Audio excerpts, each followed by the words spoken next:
अस्सलामुअलैकुम। सब कैसे हैं? उम्मीद करती हूँ आप सब ठीक होंगे। आज नई रेसिपी के साथ आई हूँ। सादा सी रेसिपी है लेकिन बहुत मज़े की है। चाट की रेसिपी। अक्सर लंच टाइम मैं चाट खाती हूँ। किस तरह की चाट मैं खाती हूँ आपके साथ आज शेयर करूँगी। 3 दरमियाने साइज़ के मैंने एप्पल लिए हैं, उन्हें पील ऑफ कर लिए। कुछ लोग छिलका खाना पसंद करते हैं, मुझे छिलका नहीं बिल्कुल भी एप्पल का पसंद, इसलिए मैं इसको ज़रूर पील ऑफ करके इस्तेमाल करती हूँ एप्पल को। 3 दरमियाने साइज़ के मैंने एप्पल लिए हैं और 1 बनाना लिया है।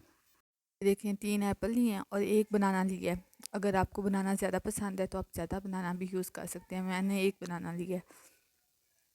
यहाँ पे मैंने 1 गाजर ली है, उससे पहले पील ऑफ कर लिया अच्छी तरह, तो फिर मैंने उसे कद्दूकश कर लिया है। ये देखें, बहुत अच्छा टेस्ट आता है इससे।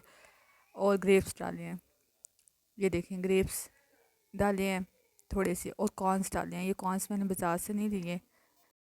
ये देखें कॉर्नस ये मैंने घर में बनाए हैं। मैं आपके साथ इसकी भी रेसिपी शेयर करूँगी घर में कैसे मैंने ये बना के फ्रीज़ किए हैं। और थोड़ी सी बंद गोभी ली है और मसाला डाला है। इसमें नेशनल का चाट मसाला यूज़ किया है, बहुत अच्छा टेस्ट आता है इससे। और स्पाइसी रखना है तो थोड़ा ज़्यादा डाल लें। और चीनी डाली है, ये देखें ग्राइंड करके बिल्कुल नहीं डाली, नॉर्मल डाली है। इसे अच्छी तरह मिक्स कर लूँगी।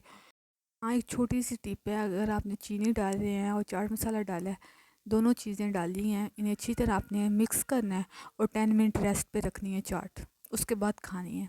बहुत मज़े का टेस्ट आता है। फ़ौरन से नहीं खाना, 10 मिनट रेस्ट पे रखें चीनी और चाट मसाला डाल के, अच्छी तरह मिक्स करें।